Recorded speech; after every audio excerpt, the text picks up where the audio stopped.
Thank you, sir. And now, to honor our guest of honor, Dr. Sapam Ranjan Singh, Honorable Minister, Information and Public Relations and Health and Family Welfare, I would like to request Sri Taurim Biswajit Singh, Editor, Sanaleibak, to honor and felicitate our respected guest.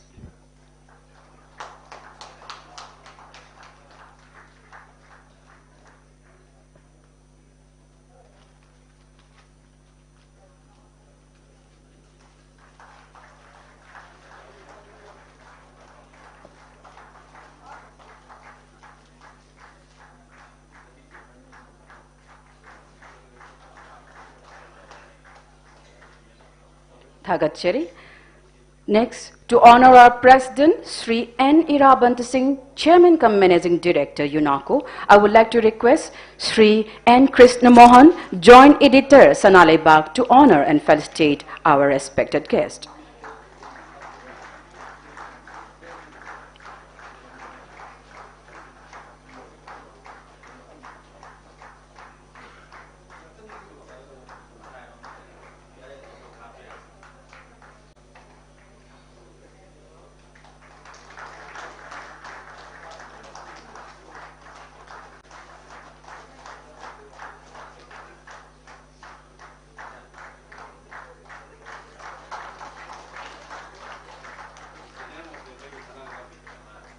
Thagachari, Oja Krishna Mohanbu.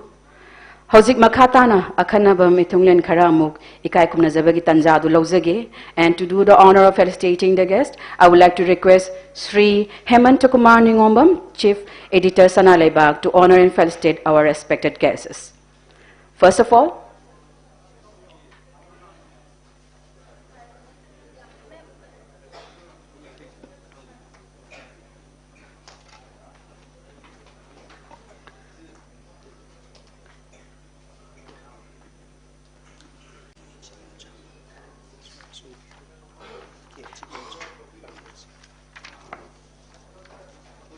now, so we'll be honoring Sri K.H. Ibomcha, MLA Lamlai Assembly Constituency.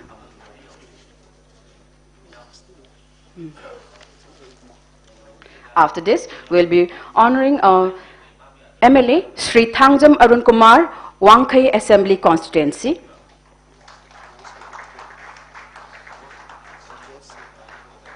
After this, we'll be honoring Sri T.H. Santi, MLA, Moirang Assembly Constituency. After this, we'll be honoring Sri Kuraizam Loken, MLA, Wangoi Assembly Constituency.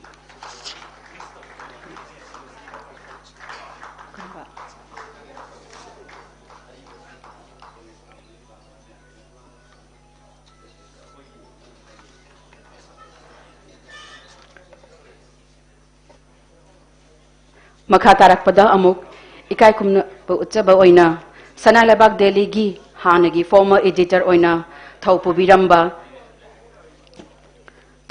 singbu ikai kumna jabagi tanja adu laujage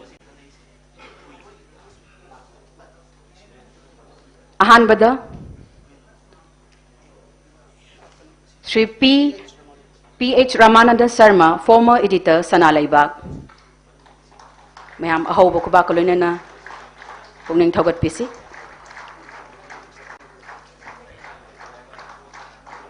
Mathangda Ikai Kumnaba Uchari, Sri A. Mobi, former editor Sanaleibak.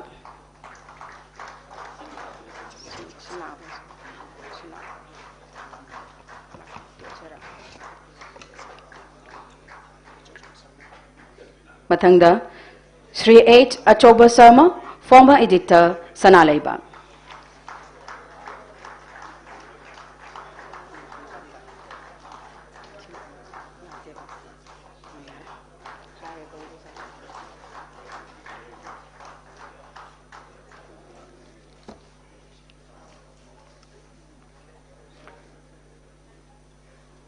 Thank you very much, sir, for felicitating the former editor of Sanaleibak.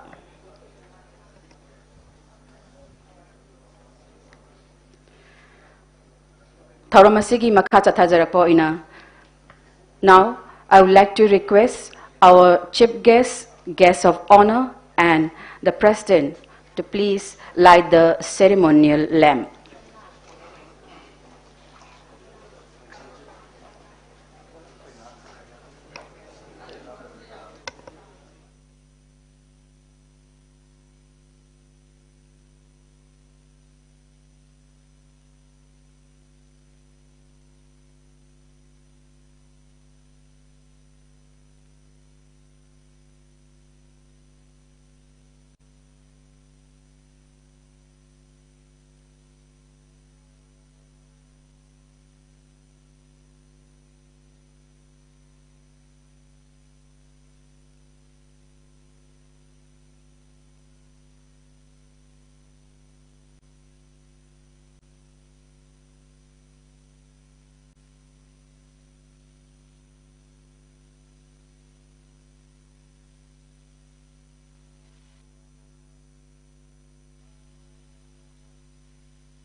Thagachari.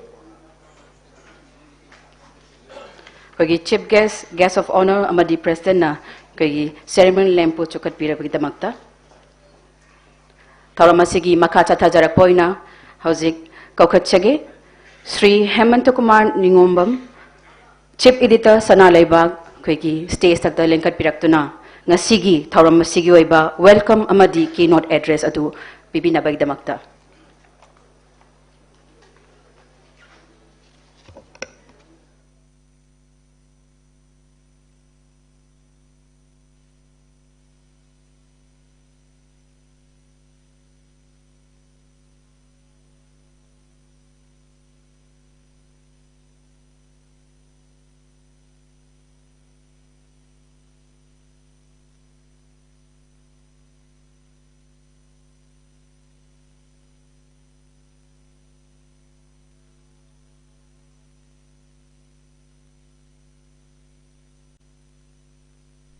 Sanaleibak pausegi sana pudong bagi thorum asida leibak ki sillaba thogai kaya marum thadok piram laga chief guest oina lengbirak liba ikai khumna jaraba chief minister mingoina panjarabada nongthumbam birenbu ahan ba maktada sinjal langjari singi maikai dagi taramna uksari thorum asigi guest of honor sing obina ba haijabada Sanaleibak pausegi bu yaudaba yabra haiduna hektamak pakum pibirak pagaloinana silba matam kayabu kaitok pirakliga lengbirakliba lengaki maut minister rural development panchayati raj minister Shirik Yumnam Khemsan Singh public works amasung youth affairs and sports minister Govindas Konthauzam information and public relations amasung health and family welfare minister Dr. Sapam Ranjan Busu Sanaleibak pausegi maikai dagi taramna uksari aikoi pumnamaki himai sumbiriba lamjing lamtak piriba UNACO gi chairman kam managing director Ningobam Irabantabusu sinjal langjariba singi maikai dagi taramna uksari Sanaleibak pausena sahi yankhai mapung parpagi thorum asida saruk yabina ba hajarubada silba matam kayabu kaithok piraga harau tayamna lengbirakliba lengbirakliba MLA sing ming oina panjarabada mingsi yamdi yami adu ai mathang mathang adum panjage aikoigi lamlai SCG MLA yamba tamo yamba su kore waro wiade ibomsa adagidi aikoigi Parsoi Assembly Constituency gi MLA aikoigi mayam nadi adum keba sum haire adagi then Moirang Assembly Constituency gi MLA Thongam Santi adagi akoigi wangoi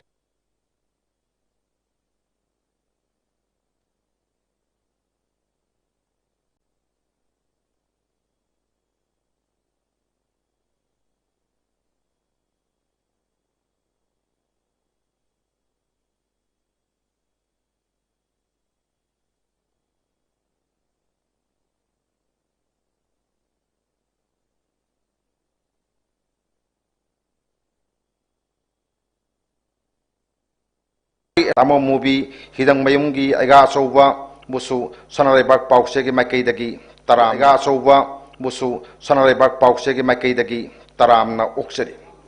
masida sunatona pause asigi publisher amasung editor oibiramba haujikna aikhogi irakta leikidraba kaina khraba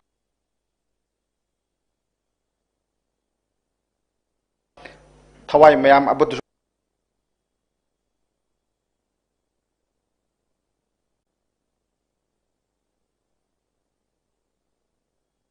adusu pause asige maikaidagi ikai khumnaba utsari civil society organization singi lusing basing aikhogi media house ke editor sing amasung media fraternity da thabak tawbiriba aigi nungsijarba isleno khwai tarabusu pause asina ikai khumnaba utsabaga loinana taramna oksari Sanaleibak pause gi thawai hapiriba kalam listing amasung Sanaleibak pause na puthorokpada yan hanbo oina UNACO group sina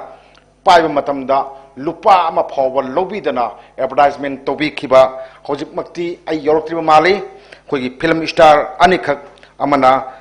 RK Somarendro mayamna kaiku haina khangnaba amasung Gokul athokpam busu pause sigi maikei dagi taramna ukseri UNACO group ki members sing amasung thorom asigi damak sebau phangduna lengbirakpa khwai tarabusu punna suchinjaraga ayagna mafam sida lepsaraga ikai khumnaba uchabaga loinana taramna oksari Sanaleibak pause gi sahi yankhai gi khongsat nainarakpada atai pause kharagi puari matek pandaba yadaba yauri sanglaba pause sigi khongsat oibanina mahaka homin kaminarakpa natraga mamangda mayamba oina phonglamba pause kaya hojikti phongkhidre maming phawa takhidre manipurna India da tilaba matung istehut phangringai amasung phanglaba tungda political party kaya marum linkhanaraki political party sing asigi matamdu da sanabi ama oina mouthpiece oina nabagi damakta pause amam phong bahaibasi adum chanarami ngasigi mirolna kaw khraba matam amadadi mangal yamna nairamba prajatantra hariba sefong asi Indian National Congress ki mouthpiece oina ahan bada thorkhibani madugi matungda lanai miusingna paikhibani madugi makha tarakpa kumja 1957 da Congress ki party ki oina pause ama phonglaki madugi pause dugi mamingna Simanta Partika haina khangnaki mato asum tongna kumja lising ama samapan hompu humdoida CPI gi oina kholaw hariba pause si puthoki Socialist Party ki oina anouba samaj haina mingthonba pause ma phongki Sanaleibak pause su kumja 1973 gi November 28 haibadi ngasi gi numitsida Manipur People's Party gi akhoigi mouthpiece oina puthokiba pause amani akhoi ngasi Sanaleibak pause si matangda aim kainomta panjaramge ngasi aikoina pause dadi magi issue number se 78 ina ngakano akhoi 40 ga 8 ina thagadabane ba ko ngasi se ado pause si matam charami kamai charami kanda DC gi magi permit si yaurga pause adum phongba then adagidi title clearance na amuk lauraga title clearance gi makhata nam phongdaba then sumaina tauraga ata akon badadi khoi RNI na ngasagi phangakanda RNI gi makhata phongbani hoji akhoina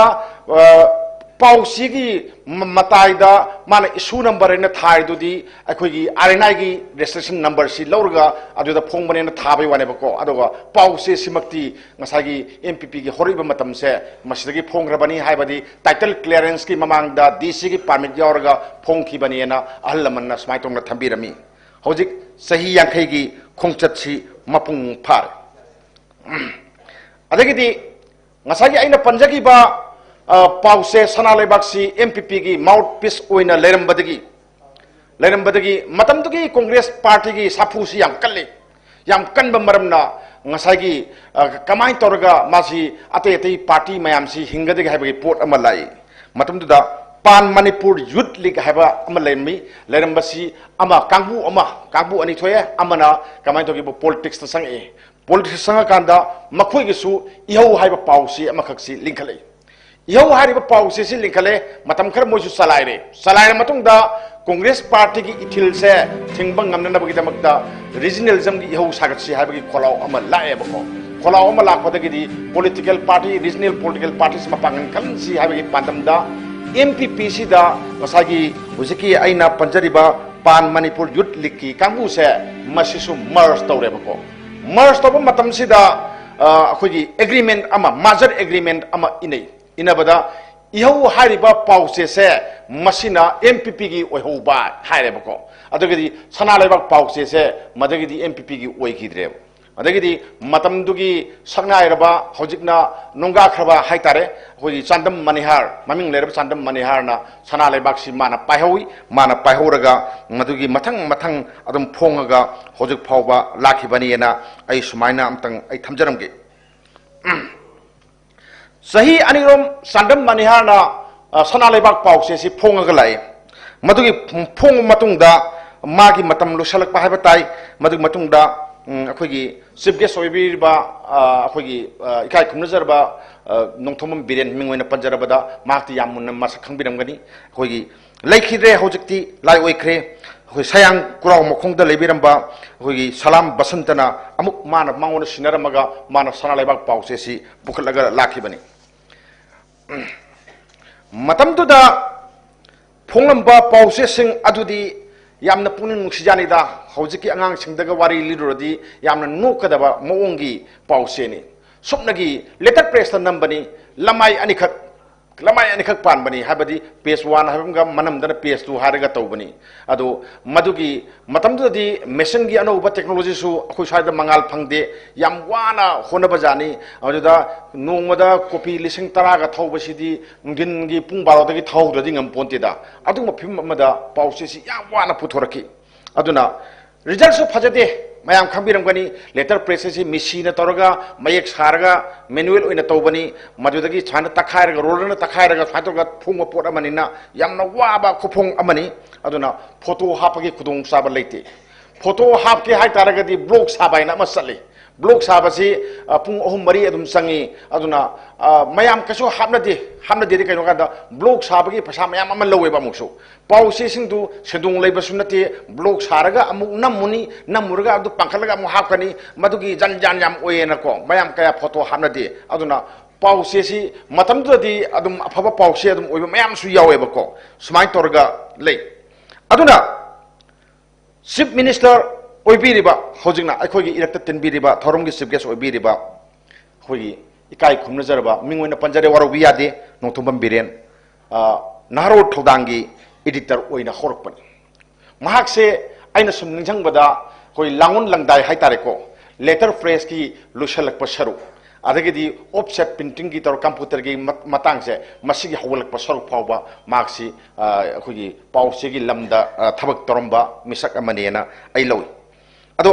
आइना ngasi si ningsang pa amkhak leye tamo waro dia de ko matem tangai thogon tabje ko thaina gi wari ni tamo su ko biramoi adum thamoi da mayak lana le horoga da ba numit to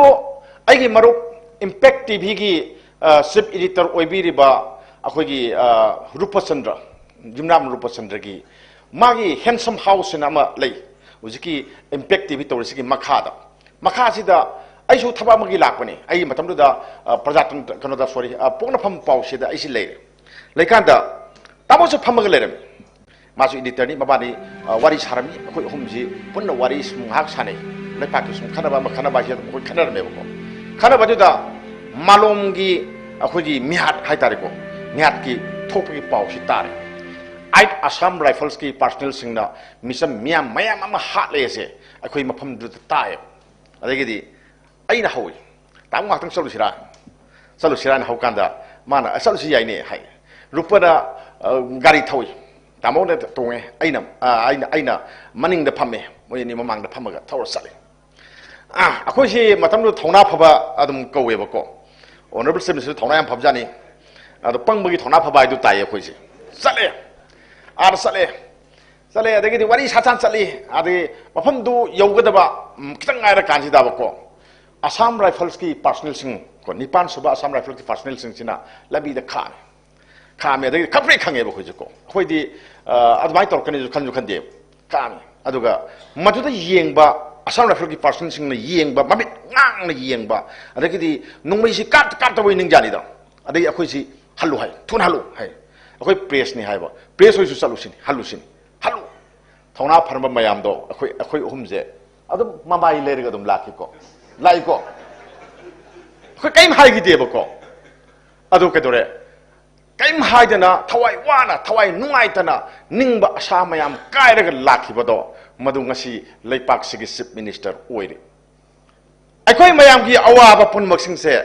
mahak soidana khangani loi ugani maramdi mahak ai loina na thengnaraba pot amane bako paumi singi saitheng miyam gi awaba aduda mioi 10 sigi ba ta gi ba mayam do mamli torpo do ugrabane ba pot se ko aduna mioi bagi hakki da makathuk laba pause na mana naharol gi thodang si pukalami ne bako smai tawdana leibagi wari do ai ningsing jabai wani da mayam da ko aduna mahaksu akhoi irakta tilami miyam gi thogal se makhal amra tawrmeba hojikti chief minister oire miyam gi awaba ko honba ngamgani haina thajaba lei aduna mangonda hojik chokhoi na thajaba thamjari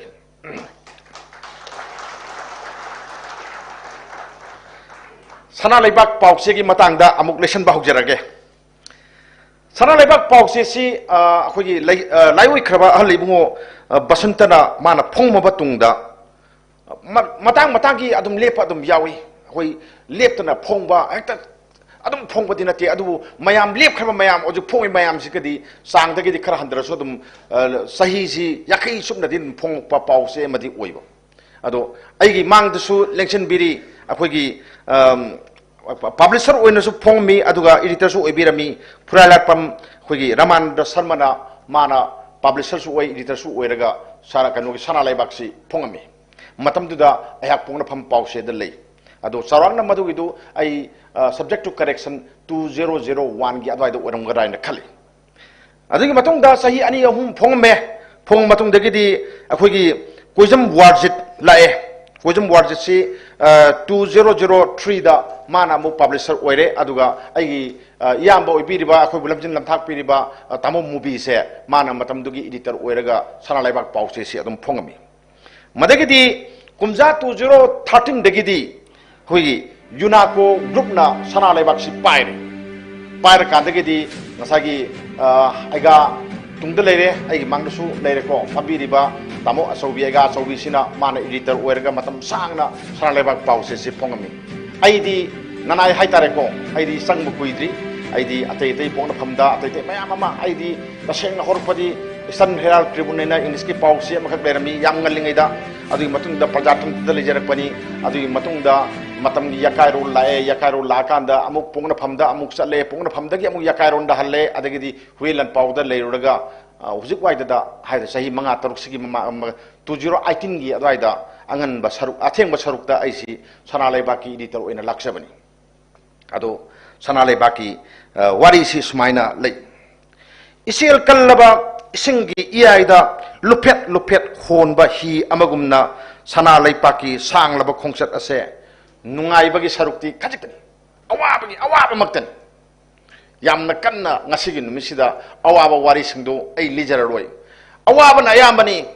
nungai badi kajikani kajiki nungai badu bhokta kaushallabani ko awaba si yamalaktana aduna kumja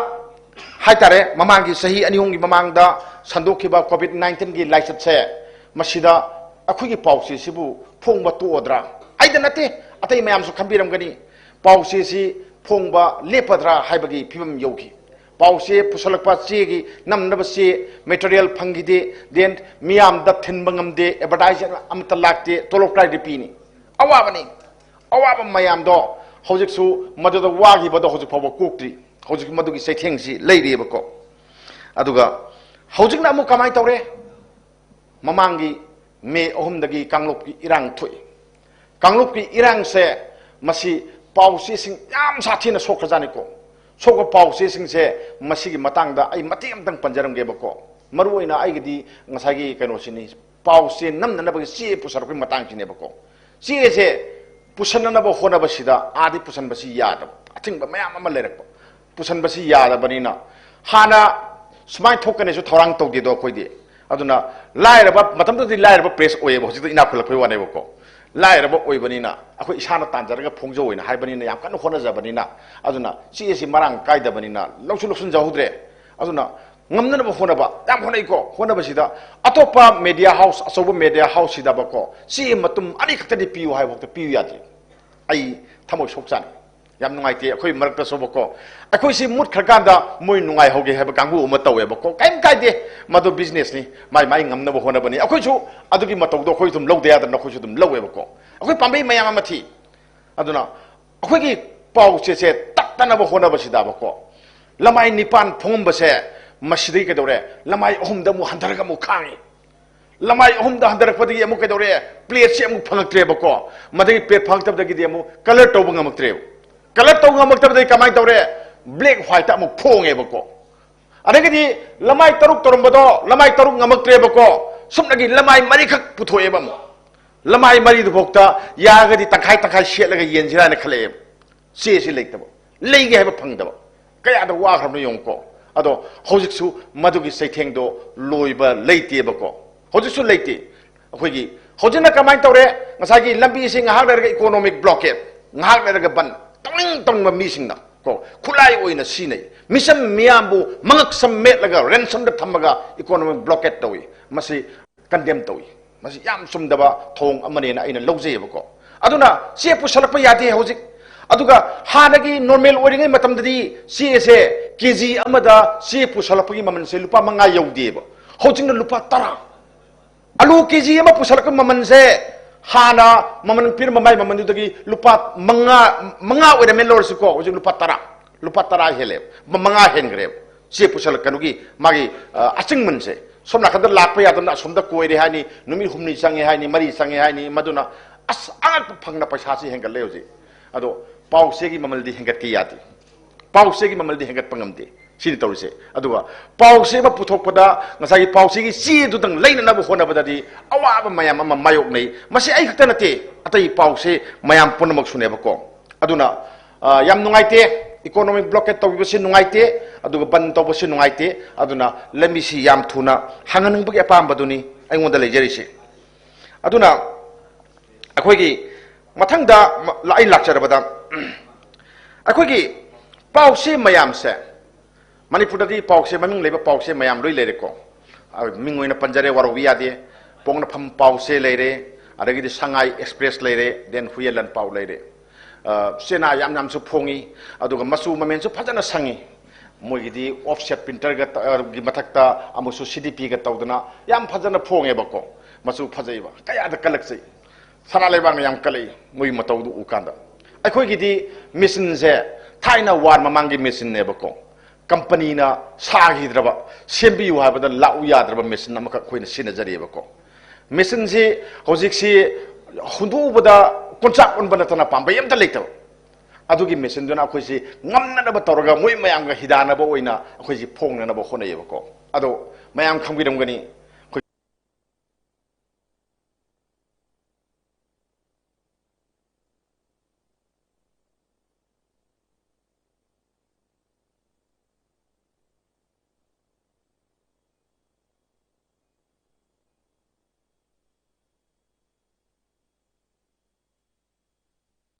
install kan tori porompat mayamna hogi dua train harise kongkham lekai habra kaino adugi machine duda water supply gi mamang duda akoi madu pangkhat pa hore january gi tang amase sil sangagani mayam ngase in hajeris niko pause si lambai taragani thoi pangani color loina pangani adagi di kamai tore Madus natana CDP ki mission was on the way later.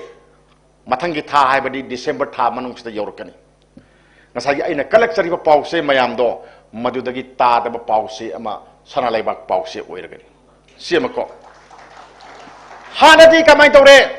ngasai hajer duniko pause pa ba haise masak phajadagadi pasu pa de bako pau phanayam phajar so masak phajadadi yade dana maram phanayam mo so akhogi masak thiba lesabisi nupa kanatani inde dana adumai tawdana akhoi pause se kaya pabiu yaram dabado hojiti kamai tawre yam thajaro ko mayam punamak akhoi circulation je 20,000 tamo ai se lising kun langtho eta manipur da ko ai kana first second third tabano ai hairoi adu ai khoi ahum suba phawda di khoi challe January gi tang ama sidagi horaga January tha se ai khoi lising kuntra yogani ai ngasi promise torga mayam do laktho mi siniko lising kuntra yogani madugi thorang pun ma khoi loire thorang do ai hujikti haira roi ko thorang leire lising kuntra yorgadi manipur da phong liba matik mayai chelina loriba masing yam phong yin haiba pause mayam do aduga adudagi tadre ai hele di haira roi ko adudagi di tar roi se ai mayam da thamjeram ge si porsima aduna machine install tawre CTP machine yora ani then madu sunate hojik akoina hojik leijari bo office se mingi ka si wai bane bako ngasa bara hai koi lu mi londa da di bara hai assignment si wai raga bako toilet kan thi lei ponti da ojona wana lei gajani mi nong phado imana bu lakpati ikai de na bako ai office pham leti makhada una sen makhada una ye bako adugi phim da khoi ji pau se phonge hojikti akogi management se yam linge thawa yam yaw bi re bako aduna mayam hojikta ngaki mamangda honorable chief minister na miyam da utkiba saktam adugi poto adugi office building do ekoi sida uragani hanadi hindu hotel harami hojikti Sanaleibak tower na khoina maming onjare hindu hotel do ekoi plot oire hojikti maduda sariba office maduda semgatliba moong do ei mayam da hajaramge awang nungpok haige ko India gi awang nungpok state ta khwaidagi nanba amasung khwaidagi masak phajaba pause Sanaleibak no oiragani aina hajari se yengbiu kamai togi yengbiu boko kamai togi yengbiu akhoi gi vision yam yami akhoi gi mathang pai kada thabak thorom mayam am su lei boko mayam am su lei adu mayam du aina loina mak ai ngasi di hair roi boko hajara roi boko aduna yamna nanba oirani aduna nangoi di kadore phana phajaba pau iragasu madagi masin exclusive news mayam iragasu maming salam da pau se adu mayam ngasi aina live ter kasu tawrin ko mayam khambiro adum mangan naiba pau se ma ohen bang magani na ai hajari sini masida sunate pau se sing se magi pau sing gi tolop se haiba da pan ba da yam ikai jani da khoi pau sing gi tolop se yam wai anna piriba tolop siga angang sing na honariba mayam se masiga yengna bada ba ko yam sanadi ado masagi pau se si mayam khambirang mani do talaga sabadadi sumna kandadi advertisement su lagte government ki advertisement som to lagte wadi waro binuko government ki advertisement jam to lagte ba hojite kamai to kebo digital gi irane ba ko pau se phogi ba koi se kaidong si do ne jo khangde mayam se loin mak digital to ra kaidore internet se loin chat khre ba ko aduna pau se hingan bagi tangai phadabadi lei ba ko adna pau se hingan gi haitar gadi advertisement gi to khai ba policy ma seng ba ne tham da kaya phangan jige advertise phangan basina kaidore pau se hingan badanate government ki magi policy program amasu miyam da phangan bada aso mateng am oidoi natro ado hojiti kaidore festival su tawde advertise su lagti akhoi di pura ture ji awa bane khoi tawrise aduna ano ba advertisement policy ma tawbiraga yargadi print media singse ai hingan ba sumraina ai simtang ai thamjani adagidi aigi keno se anda paumi singi magi tolop se hujik mayam manipur da leriba maming leriba pause mayam ngi sai panjagi duni ko pause mayam gi da leriba thabak toriba employee mayam do madudagi Sanaleibak ki pause gi staff ki keno sing sina tolop se moidagi tadre hujik akhoi tolop wang pire akhoi tolop yang wang pire anyway ai kitang tension ge kitang atuba leibana ngarang phokti khoi hung tani ngang do se matam ka sang jirana hainaram bane ado honorable chief minister ge asan belaiba male ai te hinjage amak tanga ai panda yadabam khak le hore ngasagi akhoi gi pau se ye thok pada mayam khambiram gani hawker sing gi thodang yam sawi hawker sing se yam nungsi akhoi ge moiga homin kaminar pani adabu ngasagi pau se gi hawker sing se hawker sing akta khoina moigi thaujar da yenga akoina thabak toba yar toba matang yawre ebako masi hauna bini kaigino waro bino bako mayam waro budi yawirang mani waro bino inga siseng hajadis ne bako ngasagi market policy se to khai bamne hojiki matam gi market policies ni nawai aina ngarang na hadani ko pausi si electricity kita piu habada maming lerba pausi singduna si piu ya gi deba adu ka dore adu aina noi phati hayu aponte ba my policy ne ba madu gi do aduna akoi so ka dore mayam gi circulation ji hengana na bagi damakta market strategy mayam ama tawe tawbodona maram oirakanda ngasai gi akoi gi su akoi gi agano gi tokhaiba hoklerdi nati akoi gi stop oina thambani stop oina thamaga akoi gi circulation gi oina tawba sinaba stop amasu kangu amasu akoi thami madu ani si sanagum seba ko kaisu akaiba lektabra na kali kai no kanda akoi gi reliance Mukesh Ambani na Reliance to rami Reliance to bodo Reliance to masi ko na Jio onto e Jio or kanda kamai tawre mana tha taruk se mayam da telephone su free da tawle internet su free da fee ko aduga madu ki saitheng mayam to kanana phangi atop pham sing na phangam ba ya tha taruk to mayam da pi ka da ka tawre BSNL na akhoi sidore mun noi na free do PB no khasu hai die ko adagi atopa Airtel da nu ju da khoi hat ke haibani adu yaroi na court case taw de ba ko aduna akhoi na sinjari ba langjari ba se masida khwai tarana mateng pangbiu miyangi thagul tawbane na lobiyo na ai simtang appeal taw jaram ke tentak na adagi di atopa amana akhoi gi lanjen na rakliba haire akhoi hujiti mayam khambirangoni Susampurom dagi then Imphal da leramba sudungai re mayam si lanjen ne lanjen na riba mayam se masigi yenglaga Sanaleibak na moida tokhaina mogi damka tokhaina akhoi thabak piba hore masi ai ahan ba oram gane na khali manipur da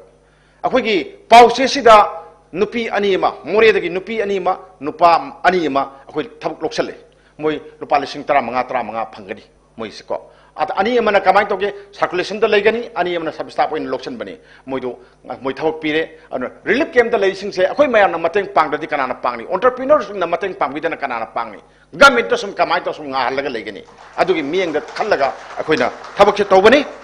aroi bada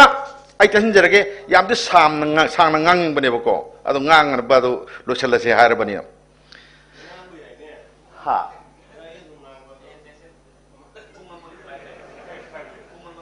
ate ngasi se simsa se Delhi sakadaba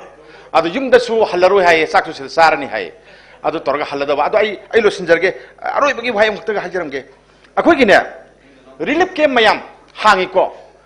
mayam khange lajena relief camp mayam hangi ko relief camp se gamen hangon ta akhoi pide gamen hangba relief camp hompu matoida akhoi Sanaleibak pause se lemna ahum piba yawi manga piba yawi aduga pause se yaholle kayam harawi moina internet su phangde hojeti ko pau kai thoi ge ju khangde ta da bani na ba ko moina pau si lak padu u bada kayam harawi kayam nungai moina nungai badu da Sanaleibak su harawa yaujei simtang hainingi atopa mana ngasi gi thorom sida saruk yaba lakpiriba mayam punmapu amadi akhoi gi electronic media gi khuthang da akhoi sandoi ba thorom sibu tabiriba sing yengbiriba sing khwai tarabu taramna ukcharaga aigi mayam da piba warol se ai lusinjarake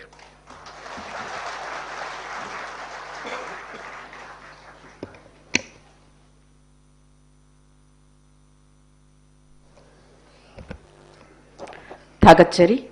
Sri Hemanta Kumar Ningombam Chief Editor Sanaleibak kogi marik chumlaba welcome address amadi keynote address tlanthok pirambagi damakta Marak thatna program asigi koigi lengbirak liba akhanaba methunglen gi damakta koi hojik Sri Sapam Konjageshwar Keba MLA Pachoi AC da ikai kunaba pija ke bagaloinana hojik makha chathal poina koigi saknairaba actor anibu ikai kumna jaba dugi tanja du lojage mingoina panjarabda Sri Somendro Rajkumar Kaiku amadi Sri Gokul Athokpam kogi achamba lengyan amatang pibiduna ikai kumnaba ucheri masigi damakta nolok nonin singjage kogi Sri Hemanta Kumar Ningombam Editor Sanaleibak na kusinana bagi damakta Saknairaba actor Mr. Kaiku amadi Mr. Gokulna Sanaleibak na hawdorpa matamda selamata lobidana brand ambassador oikiba actor singni both these actors were featured in the first advertisement of Sanaleibak Daily Thank you very much. After this, we'll be taking a moment in here for releasing the Golden Jubilee souvenir of Sanaleibak, Delhi. So for this, I would like to request our respected Presidium member to please release the Golden Jubilee souvenir.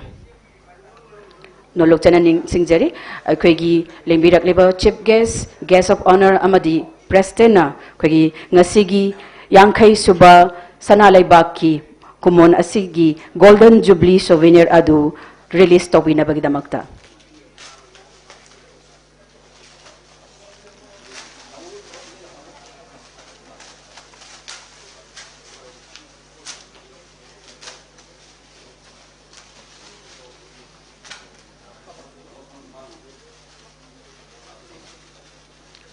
A huge round of applause, everyone.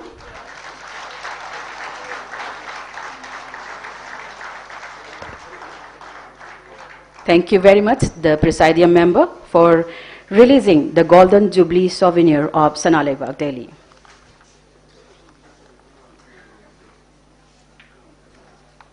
After this, we'll be taking a moment in here for distribution of jacket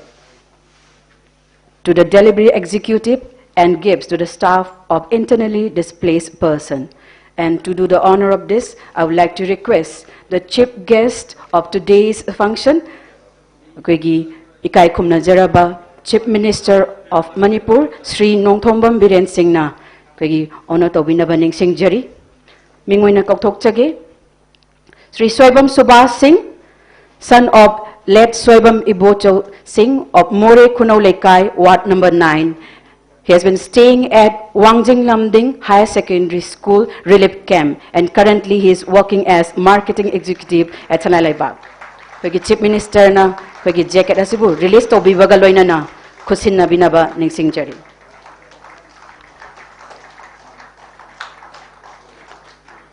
Mathangda Koktok Chage, Mr. Yumnam Sanathoy Singh, son of Yumnam Ibocha Singh of More Ward number 7, Turel Wang Malikai. He has been staying at Wangjing Kodompopi Sports Complex, and currently he is working as delivery executive at Sanaleibak Prest. Makata na Koktok Chage, Mrs. Ningthauzam Brajamani Lema, wife of L. Ningthauzam Prameshwar Meitei of More Haino Makong, Ward number 7. She has been staying at Wangjing Kodompopi Polo Complex, and she is now in Sanaleibak Press as sub-staff. Makatana Koktok Chage, Hanjabam Bino Sarma, wife of Hanjabam Ranjit Sarma of More Kunau Lekai, has been staying at Wangjing Lamding Higher Secondary School, and she is now in Sanaleibak Press as sub-staff. Aduga noluk na ning singjari kogi Chief Minister Chief Guest ono oibiriba kogi makatarakpa staff sing asibu kodolpot pibinabagi damakta. Here I would like to call upon Mr. T.H. Udoy Luwang, Publication Head Sanaleibak, to please come upon the stage. Kogi Chief Minister of Manipur Buning Singh Jari kogi lengkat pirak liba miyam singbu kai kumna utpi na bagdamakta makata na Koktok Chage Mr. Hemant Kumar Ningombam, Chief Editor Sanaleibak. So here we have on stage Mr. Udoy Luwang, Publication Head. Kogi press kilamda miyam gi seba tawbada chokthaba naidraba miyoy amakhakni kogi Publication Head oina paibiriba. Makata na Koktok Chage Mr. Hemant Kumar, Chief Editor Sanaleibak. Leibaki thaudang kaya da chauraba thaudang lobiriba koigi Sanaleibaki editor na thaugai pubiriba aduga koigi Sanaleibaki newspaper circulation da lising kun hena bihan bagi namagta thaudang lobiriba aduga mathang Koktok Chage Mr. N. Deepak Singh, circulation in charge. So these are the person who had played the pivotal role in increasing the circulation of Sanaleibak newspaper, more than 20,000. Makata na Koktok Chage akoigi senior staff obiriba veteran journalist Mr. N. Krishna Mohan, editor Sanaleibak, akoigi stage takta lengkhat piraktuna. aduga mathang chathajar poina koigi okay veteran journalist Mr. K.N. Krishnamohan, joint editor Sanaleibak. Aduga makatana koktochage Mr. N. Lamnganba, who has been a long sufferer in Sanaleibak and who has been working as a cartoonist in Sanaleibak.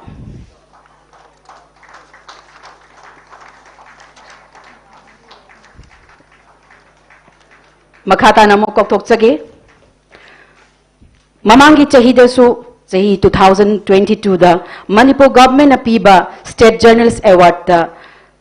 award nipan khusina bada award tariet phanglakhiba aduga handaki chahida su kogi Sanaleibak ki sanafungdong ba chahi asida tampha thinba oina thoklaba kogi handaki 2023 gi oina su State Journalist Award tariet lauthokpada Sanaleibak na taruk adu lorokpa phanglakhi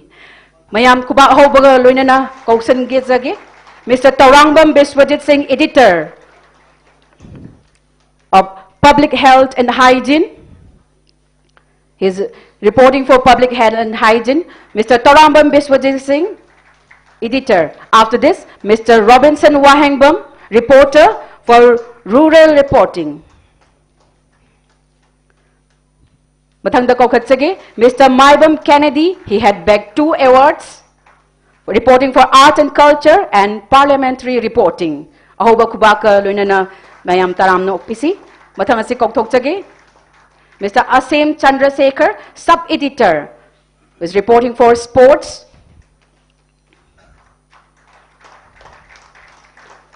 Mathangda kokthokchage. Mr. Moirang Them Khagemba Meite, reporter, Science and Technology, reporting for Science and Technology.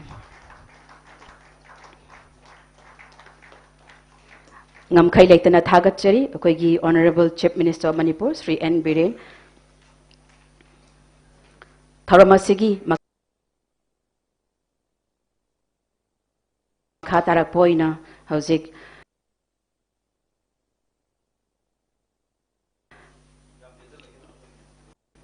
Tharamasigi President oina oibiriba Sri N. Irabanta Singh, Chairman cum Managing Director bu akoigi Tharamasigi warol khara Thambina Baning Singjari.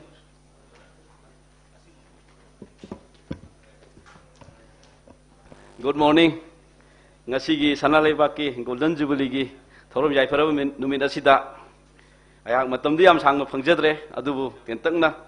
ngasigi chief guest oibiriba akoi punobu lusing biriba Honorable CM Sri N. Biren Singh adugu dais lengsin biriba akoi Honorable Minister Singh agi mang di lengsin biriba agi yamba Honorable MLA Singh aduga Lingbidaiba koi Oza Singh, CSO ki Lusing Singh, Senior Journalist Singh, Editor Singh, adu lona intellectual ma'am, entrepreneur ma'am, advocate, amadi maru pa puno pu ikai kuno usari amadi taram no usari. Ngasi asi yam samna koi athu matam sinjagi ba adu kum program amakak ni adu mamang da ai yamba koi chief editor Hemanta Kumani ngomna Sanaleibak ki maram da marik chumna thambirame aina thoidok pa hainingai leitre mana ngang matung da amuk aina ngang bai basi aingon tu jam lu ba masu oi adu ai tung da budi Honorable CM ngang bi gani mana ngang bada mayam puno mana ngai du lei bi da bane hak su khangjai ai am tension jage Sanaleibak ki maram da 2013 dagi yuna ko group ki makha da chalai ba hujara ki bani matam du da koi copy satret ku madang chalami tangkhai ma di free copy ni adu matam da ai ki marup ani khak ngasi akoi ki actor Gokul lamadi kai kuna paisa song log dana khoi da chak am chamina raga khoi advertise to ho ki Sanaleibak ni ngasi di copy lising kun hena chatkre adu Sanaleibak 2020 da khoi award ni pan pi bada khoi na manga phangi adu 2022 da award ni pan pi bada taret phangi adu handaki jayina 2023 da award taret pi bada khoi taruk phangi Sanaleibak na masi ma hadak jayi gi de khoi editor ji thaba yaudre ma ji mamang jayi thagi bnena adu no sumaina punamak Sanaleibak ki yam growth si yam dait lori mi sak hungak ni khoi udoi luang publication head chief editor Tamo Hemanta adu lon circulation khoi in charge Dipak makhoi gi khujin thorang de ngasi khoi si yobani khoi Sanaleibak ki machine ji mayam na khabar ji pamaga pamaga jo khoi yam nambang am de machine na ki ari boi ba kan yang na thoba ya da ba adi color phajada ba technology ari boi ba na khoi ji nambang am da bani adu haiba khoi January gi date 1 da gi di anogo machine anogo office loi sangarani amadu da khoi mayam na Sanaleibak phajaba khabar ubirani adu circulation jo khoi lesing gutra helagani na khoi asa tawi Sanaleibak ka taiga manadabada akoi delivery executive aina mayam hokar haina baduni adi khutang da khabar yan thokpani delivery executive akoi hoji khumdram leire khabar lising kun jena bidamakta adu sam lising kuthra yen godo di delivery executive sam darkar lei adu loina akoi delivery executive sama plus Sanaleibak ta mission man reporter DTP pula punjal laga staff yang khai mu lei adu staff sam yang khai mu leiba media house sam oidorbini masi manipur da kwai dagi hena employment generation toba media house sam oirin Sanaleibak ayang masimo ga thamjage aduga manipuri kasin kwa yaw nang hangai di kaksing da thobal da wangu da koi khabar ji pung nipan pan da phange theng theng pai adu mosi Sanaleibak lakpodagi di chap manana khoi pandam ji pung taruk ki manung da khabar phangan ba haibjini akhoi ki delivery executive sing se pung ayu ki pung hum dei thaba hawi ayu ki pung taruk thaba loichale kaksing thobal ro ga khoi na tongan ba channel ma tawraga khoi na matam da khoi ki designated office am da thada doini khoi khabar jing si moi nung yen doini adun hari pung ahum makai ki thabak tawba sida khoi delivery executive sing se lupa lising tranga gi chang da pi hari mayam si application mayam lak lai re khoi da application chatre chani par hen lai masdi khoi matik chaba mathong so khang da ba yenga ga khoi khara su kunnam kuntram lo gini adu emphasis te khoi relief camp da lai ri ba displaced person jing isi no marakta pi ba yabra ji hana su pi re tung da khoi masi pi na bhona jagani simaga haijage aduga akhoi ngasi as a akhoi Sanaleibak natana akhoi as a businessman entrepreneur moina manipur ji uji akhoi businessman marakta gi matam khra akhoi arang ba manipur charang na ba internet yadar sida akhoi lamdam ji thadu sat pu jaw nei masi matam khra king hakeni yam thuna akhoi shanti hanjalakani na asa tawi aduga loinana masi da akhoi bu sembi rei ba akhoi lamdam je ima Leibak manipur je akhoi thadu log chapasi phatena khalli wara ju imani nungai ju imani akhoi na pi ngai da imai pani opiri akhoi na sawrakan da imai ba bu seba to akhoi gi thongni aduga akhoi manipur na sati oringai da ing batapingai da chahi me ama akhoi paisa tan da business mai pak na tograbani ngasi tha khara wabada akhoi na manipur ngai tre hekta akhoi ware akhoi gi loino da patti business to yaro heba jai masi asumbu khongthang na te na khalli adu yunako gi damakta di warasu wadrasu irang leirasu leitrasu internet thingasu thingdasu makata na manipur da koi business to gani makata na koi investment to gani makata na koi chakot torang thabuk to gi gani asi ai hamaya thamjage maramdi akhoi na tokdana kana tawni akhoi gi mabu koi dun to ko yabla adu hairiba irang marak sida koi medai thobo irang sida koi jun gi tang kun tha da koi yunako college sangare discipline tara ga mari da arts and science puna ma koi discipline hangaga oza mayam recruitment tawdana koi recruitment to irang manung da ko irang manung da yunako group na ndaki mi sam yang kai chani mi ad recruitment to grabani adu we are continue to invest in the manipur makhatana adu hujik chu koi honorable cm na ngasi si akoi net fee north eastern development finance institute ka khusam na raga yunako group ka pulaga mamang da di atop state ta tawbone akoi assam da tripura da mizoram tawbone adu handakti manipur da akoi makatana loan piba horani loan ji maming net free micro lending scheme kawi hairibasi any business to mi amana enterprise to mi amana MSME to mi amana lupa lakh amadi ani bhaksi khudak ta che chang kem chang dana security amag yaudana loan pigdaba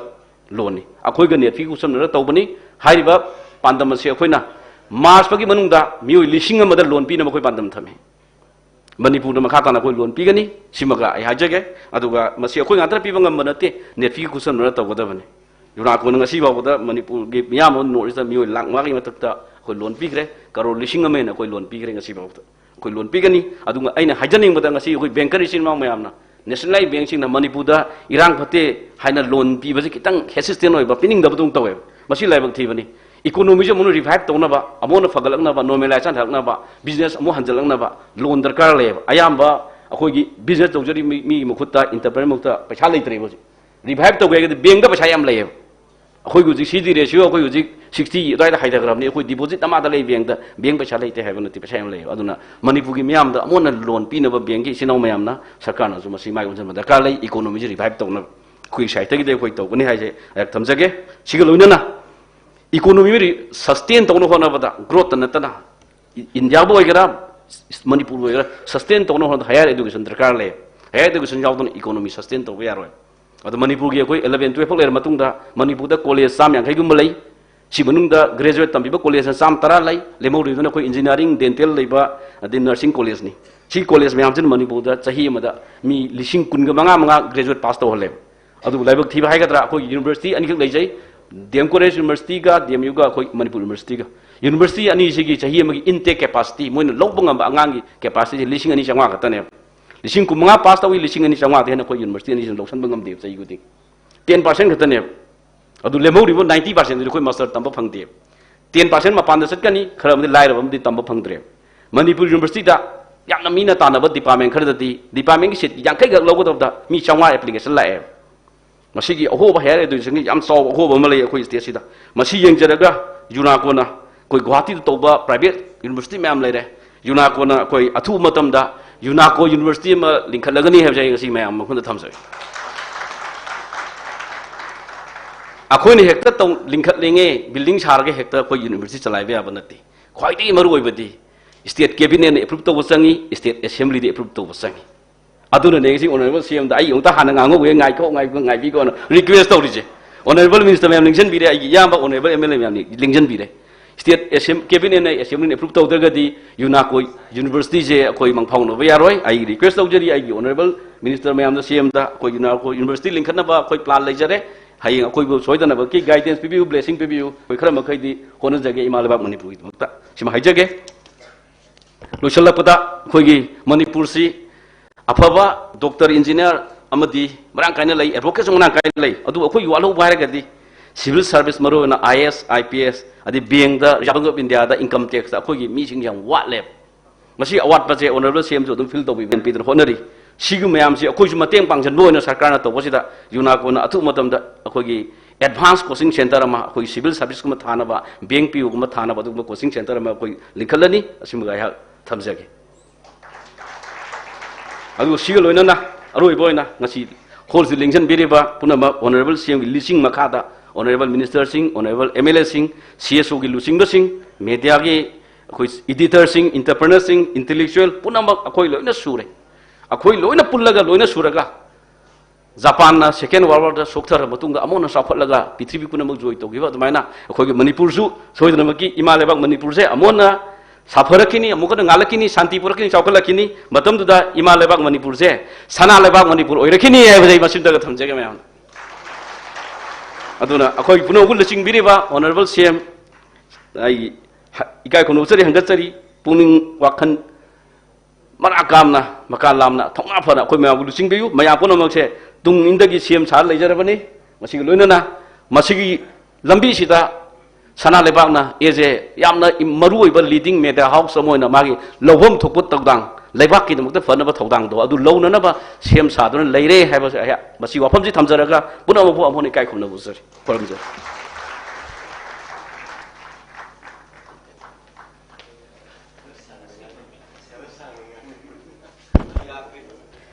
Tagachari kogi President oino oibiriba ngasigi thauramasigi Sri N Irabanta Singh, Chairman cum Managing Director, for the wonderful speech.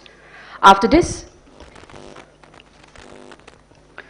we'll be having a distribution of sanction letter of loan under business correspondence of NETFI, Northeastern Development Finance Corporation Limited, under NETFI Micro Lending Scheme. For this, I would like to request our Honorable Chief Minister to please hand over the loan amount. And along with this, I would like to call upon the branch manager of NETFI Imphal branch, Srimati Bemavati Devi, to please come upon the stage. And the branch manager of UNACO Financial Services of Sagolban branch, Sri L. Sursati Singh, to please come upon the stage. Aduga loina na Loni Singh kauthokchage mingoina Thaunauzam Sanahanbi Devi, blacksmith, Wangkhai Tokpam Lekai, sanction amount 1 lakh. Laimayum Devan Sharma, grocery shop, Bamon Lekai, 1,50,000. Laishram Binita Devi, pharmacist, Lamboy Kongnangkong, 2 lakh. Larinmayum Hemavati Devi, bakery Uripok, 1,50,000. Amadi Karibam Romita Devi, grocery Uripok, 1 lakh. Kogi Netfina Ahan Boina UNACO Financial Services business correspondence loan oina thada jarapani.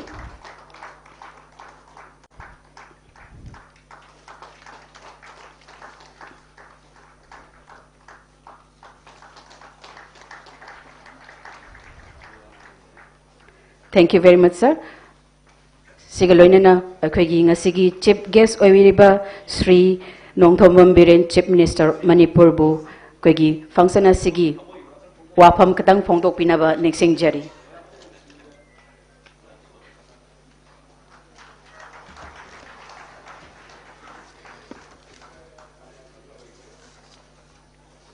I mayam punum pukurum jari. I di hai bani da koi kanoga da iraman taga heman taga da. I yahon ganu. Manam di program se chila akana mayam ningbu thungoi hai. Suddenly kanoda akoi Delhi da akoi yam sok tok chani ngai ni. Koi INS Imphal akoi gi worship to. Bharat ki sarkar na akoi gi Manipur gi Imphal gi maming da worship ama maming tholaga piba loire huje adugi launch to godaba adu Union Defense Minister na direct nang lakane hede shu yoge hena Rajnath ji na yam runu su to wi bani adugi sakadaba adu da ise emata na yawro ro ge shu ira banta na sai do ni hangang ne na anyway I mayam waro bi ade inconvenient khar thong ni I am the show. Very sorry.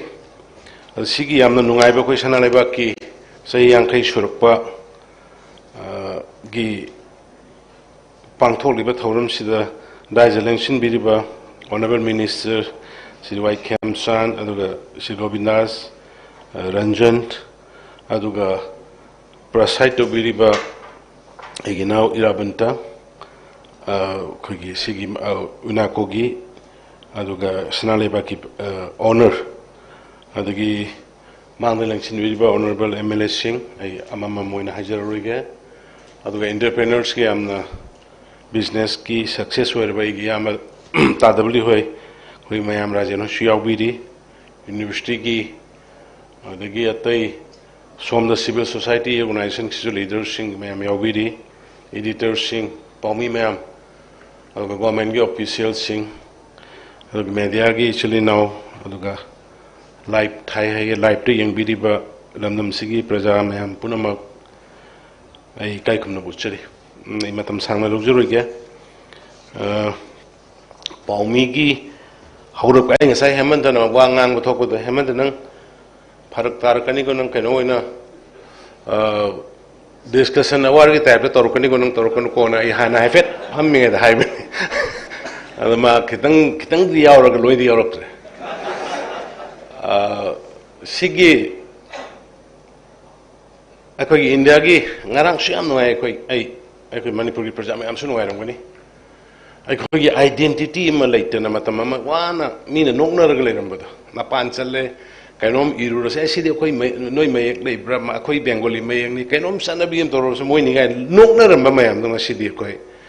ngarang akoi keno da akoi gi Indian Constitution te du de akoi mitei mayek na akoi phong da na akoi ada Parliament House ki library du da akoi mitei gi mayek ki oiba script du yaw Constitution phangbang amani adagi ngasi gi mirol naha sing da Constitution si pabagi akoi gi lon da pajana bagi du khudong sa phang laibak thibi de akoi di ai di pa ba yam wari musi kangbang nam da na ba du ngarang ai ha gi ai am ko tambi ba tra ga tambi ba la hoina adu na yam na akoi sok thok chen ngai oi paumi gi struggle du di ko mandra jo hai gar yam wana hujikti pasha paiba koi gi iraman to hoi tholok pa de gi nungai re paumi mayam akoi gi matam du de akoi editor jo oi machine ju ille dum ta tam dabli khangoni machine ju illaga dum akoi khabar nam ma hore adagi yum da office gi yum da hanma ga ji thau marak loi thokhi da nai ba gari khama asi agriculture office mang se gari khama khong salim ne ayukta inau sing thara gari dong illa la holim adu maina struggle tore adu ngasai gi law and order gi kari gi sidi khoi gi matam da suma yam khange ai gi thaudang office ka du di pura commando ga army se mathak da lep lai doini do khabar na khoi manung da idoi ba moi si lep lai doini yam wana ai khoi keno tore khoi da freedom lai ram de hekta yamna keno ma da lai ram hai tare khoi kitang yang ka he ne irubu yaroi ado hemanta oina ka phaw yer si khoi yo pon de khoi jen sang na minang sang ju ba wali ba sai ga wali hai bani ado sai bu khara maram cha san sa yo कैसे कायदे सही कदम नहीं criticism दरकार नहीं criticism suggestion advice अदुनबु democracy ने Indian democracy फजग्र पोन शिव महादेव की family Yangon फजब लिंजु लेनी लिन चाब तिंजु यावनी अदगी सामुसु यावनी लोइना थांग यावनी हिंसा यावनी just tolerance अदुगा खगी inclusive से याम फजग्र जाने अदुना आइना मयाम दाइना हाइजनिंग मणिपुर हुजिक वारी मणिपुर वारी सिकी मरम सिदी मयाम अखंग हाइ मयाम सु याविरि हेना खंगंगनि 1962 दा ब्रह्मागी अंतरेस कोप तौखिबगी मदुगी मतमदगिने अखोई अदगी अमुक 98 civil disobedience public uprising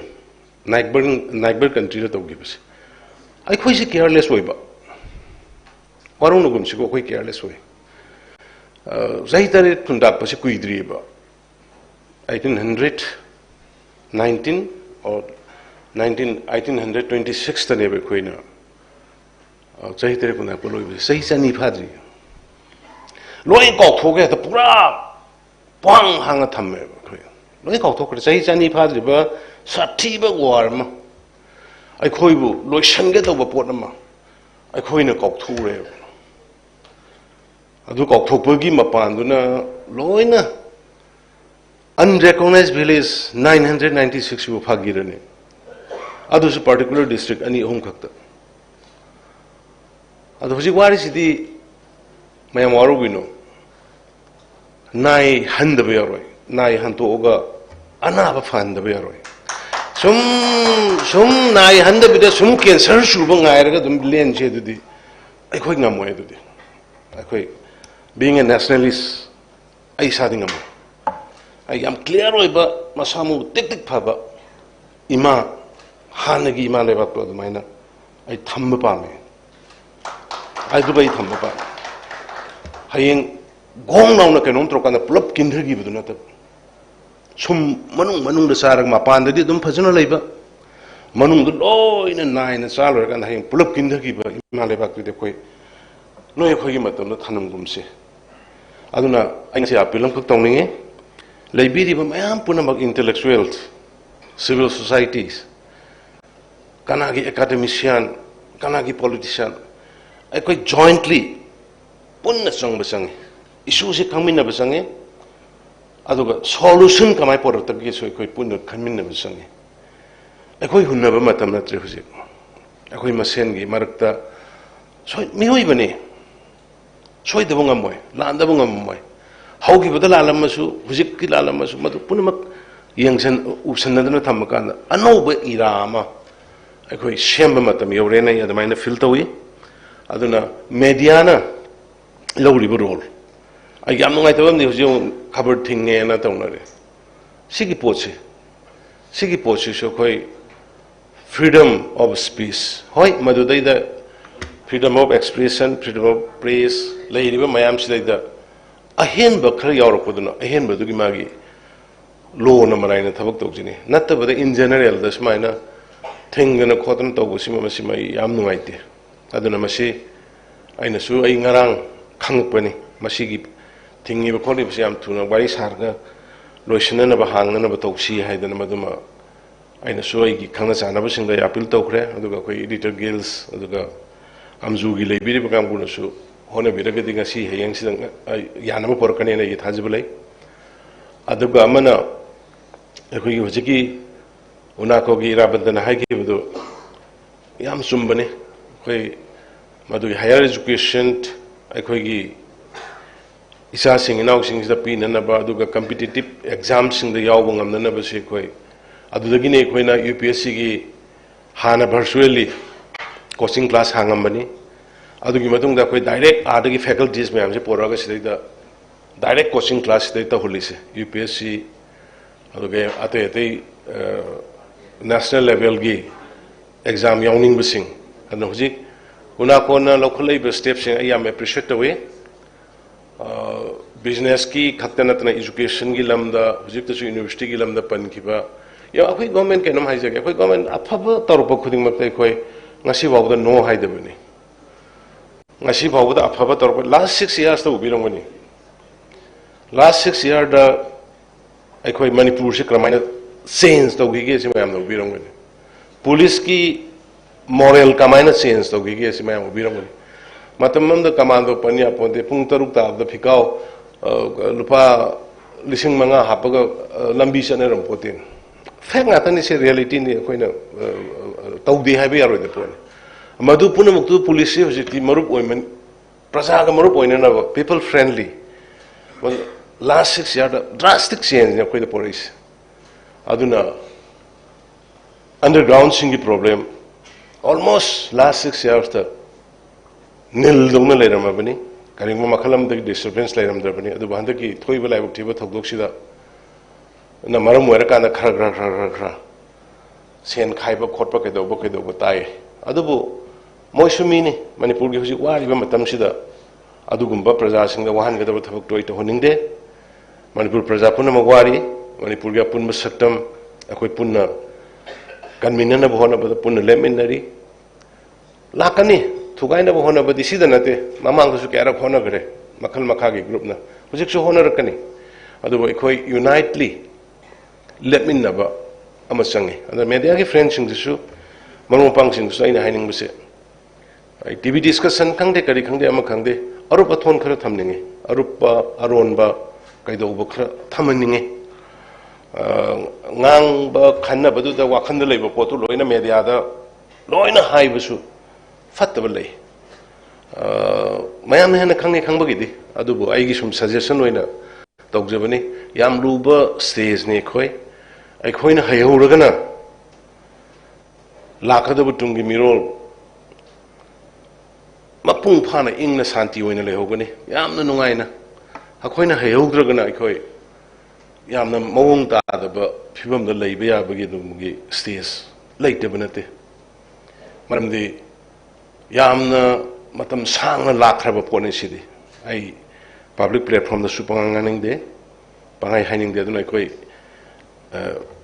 akhoi mayam hu ainga sai jab kanagi editor roigera intellectual circle roigera academician university ki doctor lairiba mayam civil society mayam je koi punsul laga amata oina changba matam yore akhoi masen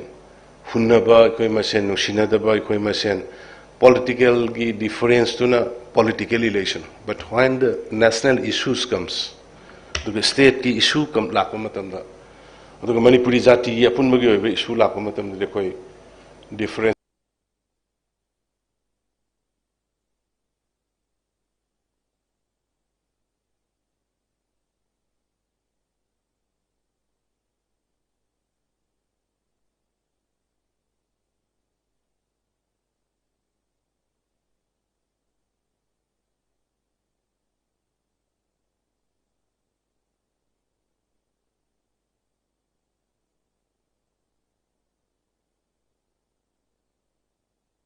later so koi leitan bangi performance uruga leiramnina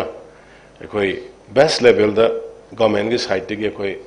mating pangna bkhona ge madudai da koi kaisu kari mata leite ngasi linkhlai ba mayam tawkhlai ba mayam si hospital gi hairo adagi nursing school sing gi hairo adagi atai training kari gi mayam lai mayam si school koi state sigi ngakani state sigi mayam da kana ba piga da ba aduga mapan nam gi missing da yamna ikoida compete to ya bage dugumagi ama aikoina semjabani ado aikoigi missing da talent watte maroina ikoi manipur da leriba maitai oigera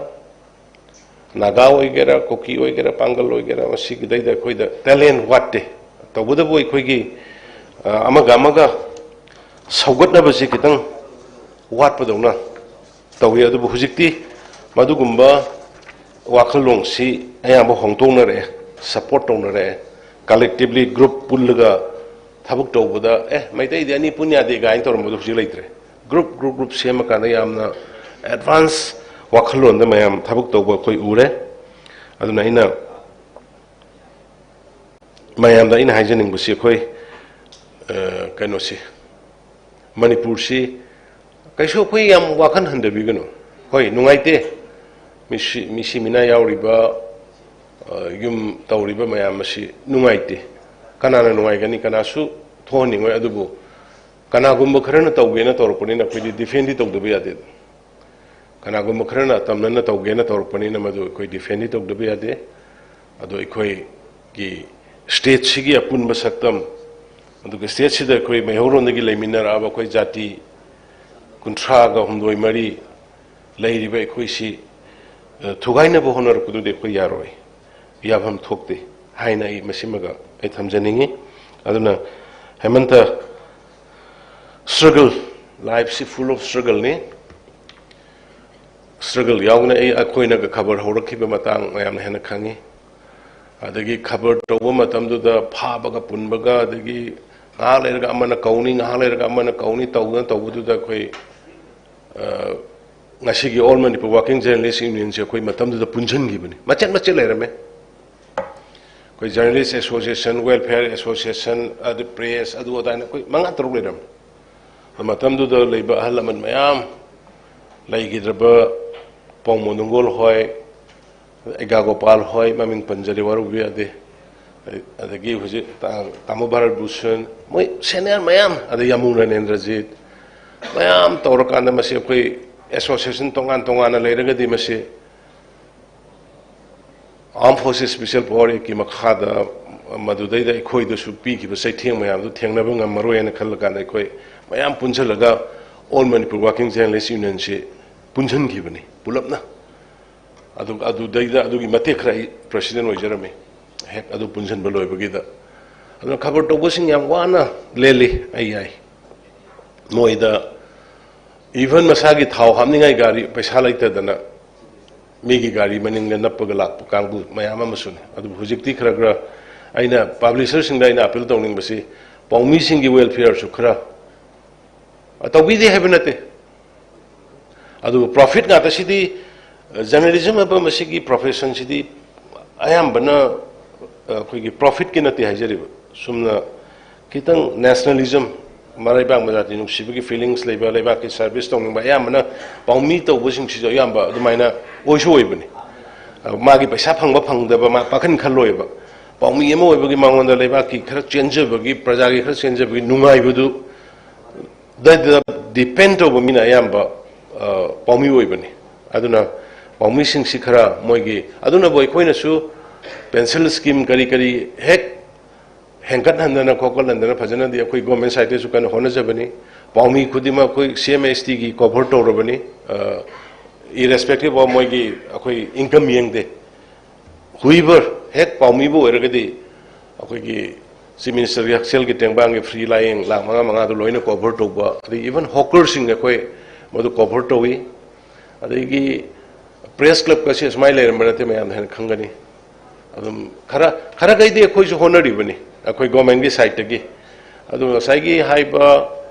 akhoi gi keno gi advertisement gi policy kari do yengse adu noi su khara chaiba han bata ba doide so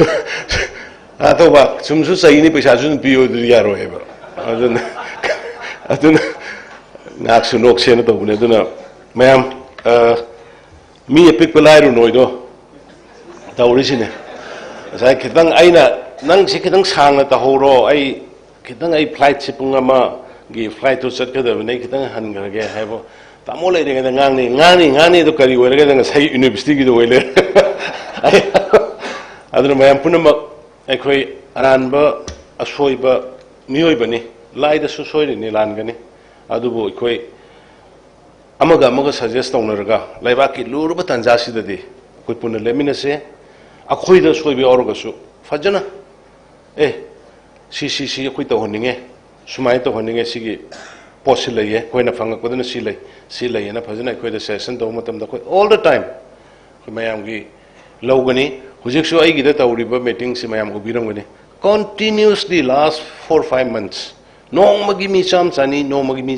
ma mera paibi civil society mera paibi civil organization village ki mayam si korga ngasi ba not less than 500 600 groups meeting tawgre ngarang nahan da su lepte mayam ge interaction to bai su lepte all the time akoi honorable cabinet minister mayam su yawi ama su yaw kan da praja ge apamba government tawrisina kari no si khangna kan da jointly chala kan da mai pa kadam ne praja na ma to government ma to di yaro aduna losin jar pada nasagi building ga tawriba kholi badu yamna encouraging way January gi athuba matam da sangha ne du sangha biraga khogi mapan gi da tawriba compete manipur da kashu watre da mapan gi mediana karina infrastructure da kari da kashu hen ba leitre akhoi gi yamna innovative way ba khoi gi su kaino sing yamna thole hai tare khoi gi iraban to hoi gumba adagi khoi gi hospital makta du sukoi raje noi tawriba adagi taton w hoi menikogi kainogi khoi gi classic ki ga tawriba ba mena gi ga tawriba yamna khoi dum compatible lo khoi outside ki lei riba singa mayam ga aduna khoi punna satmin rakanda manipur sang tang khoi sep to minaram se karshu aina ngasai jabdo khoi yam karshu khoi da tension yam ka hena khoi da pakhaningai leite central government is with us yam clear we be poaching ai mayam da di media da hydra so ai gi da tawriba meeting da di center da gi pira iba mogi home ministry gi order PMO office da gi pira pa lakhola iba manipur gi hujil iba crisis ga mari lena documents loina I praja da ulle loina ulla kan da madukan da moi praja sing satisfy way singarang makta da ingon mayam na to lawrei ni snan si gi video se utpira madi CM halo je hairamoi dum ni khoyen adu gi arwan ba su loi uthok pudi ya de loina utpya ba mayam su lei bani na aduna ai mayam punam yam patiently ngasigi leibak ima leibak sigi damakte khoi mayam khangi se adu share to minari se masidagi hanai nungai jaba appreciate to ngai leite adu makhata na ai ngasi dali chakani aduga ada husiki INS ki koi worship si launch to bugo loina na akoi gi yamna state si da thoiba posi oiba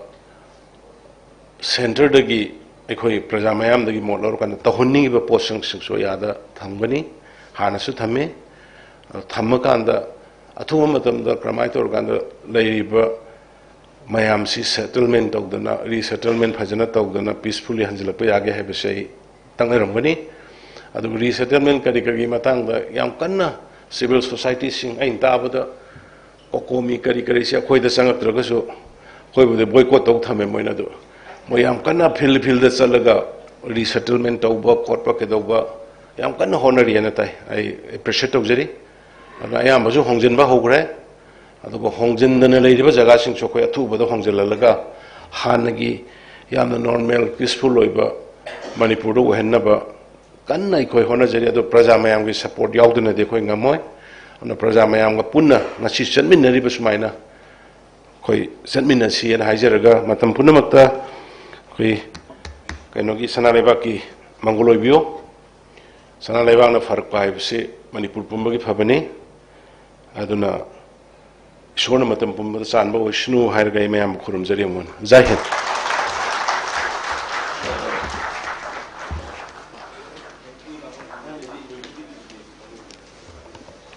Ngamkhai leitana thagachari Honorable Chief Minister of Manipur koigi Golden Jubilee asigi thoram asigi chief guest ki warol thambira bagi damakta koigi thoram asigi aroiba oina koi kautok jage Mr. Taurem Biswajit Singh editor Sanaleibak na vote of thanks pibina bagi damakta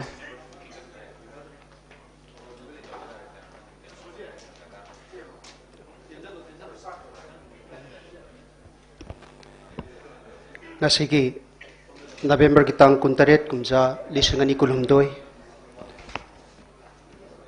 yai paraban midasida Sanaleibak pauchegi Manipur miyamgi thaugal phangjarakpa chahi yangkai mapung pharakpa Golden Jubilee ekhoi gi lon da hairagana sana fudong ba chahi gi नुमित की थौरम असिदा अखोइना थौरम असिगी chief guest ओइबिनाबा हाइजरुबा मतमदा हराव हरावना लेबाक के अचिनबा थौगाई मयाम काइथोकपिरगा ngasi honorable chief minister na delhi gi khongchat phawba matam thengthabirakanda asigumlaba thawramasi saruk yadaba yade haiduna chief guest ke fampham langda lengsin biriba kai khumnazaraba mingona hangachare siri nongthombam biren singh honorable chief minister manipur sir na ngasi gi thawramasi gi mai tangbal lengsin biduna hena masak thokpa thawramama ohenbi bagidamak sanalaibak pauche gi mai kaidegi sir bu tobimal khangbu uchabaga loinana thagat chaba phongdokchari loina nang asigi thorum asigi guest of honor oi binaba haijaruba matamda harau harauna tongan tongan bai sagi thaugai mayam ama thadok piramlaga ayaba pibirakiba loina nang asigi guest of honor ki phampham lang the lengsin biriba honorable minister singh mingona hangacharabada sri y khemchan honorable minister rd and pr amasung mahut sri govindas konthaujam honorable minister youth affairs and sports Masung Public Works Department, Loinana Manipur ki Information and Public Relations, Masung Health and Family Welfare ki Minister Roina Pubiriba, Kai Kumnazaraba, Sir Sri Dr. S. Ranjan Singhabu, Gasiki Thorum Masiki guest of honor Oina. Pampam the Lengshin Bino Thorum Masibu Mapung Pan Bibagi the Maksana Laibak Pausi ki Maike degi. Kai kumna jaba jaba tobimal khangbo jaba galoinana thagat jaba phongdokchari loinana matam amada musi musi ngalamba kegam gi thongmai gi meiri gum leramba sanalabak pauchebu numit kum basek mangal naina manipur sanalaibak asida mangal pihan na bahona bada matam chupada ngaklo pibiduna lagliba kai kumna jaraba mingona hangacharabada sri n irabanta singh managing chairman kam managing director ko group na nasiki thau ramasi da president ki pampham lang da lengsin biduna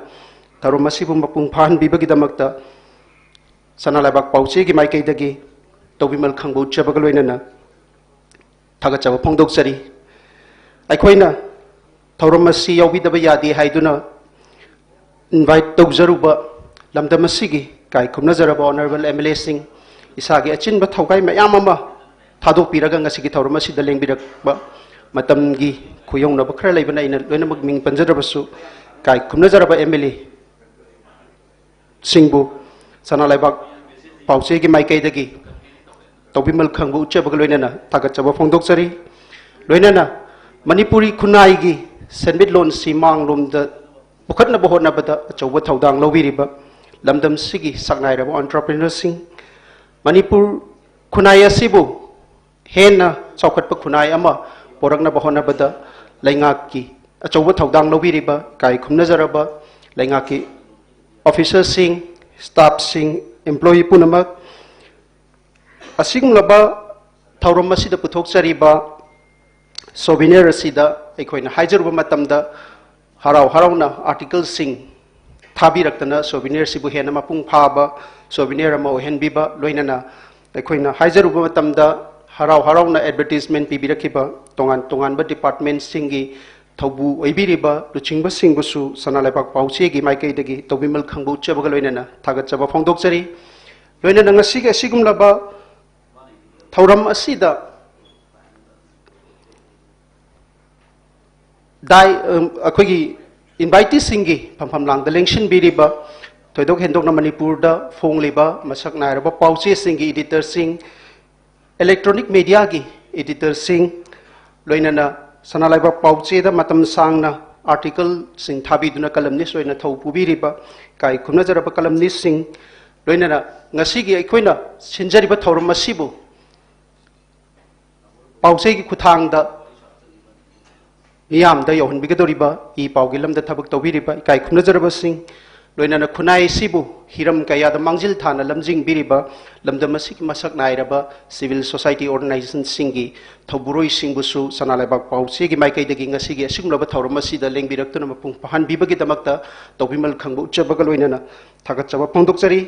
loinana ngasi gi thauram asigi sayawi sei sakpi khiba yunako school gi oja sing loina thauram asida mapung phana mateng pangbiriba sinbalang bada अचौब थौदांग लौबिरिबा hotel Imphal की staff Singh ngasi थौरम असिगी लेंबिरकलिबा अथोइबा सिंहबु ngak senbiriba amadi thauram asibu asoya ngam thohan danaba achauba thaudang lobiriba security ki personnel singbusu Sanaleibak pauche gi maikai dagi ngasi gi thauram asi mapung phana sinbada mating pangbiba gi damak tobimal khangba ga loinana uchaba ga loinana thagachaba phongdokchari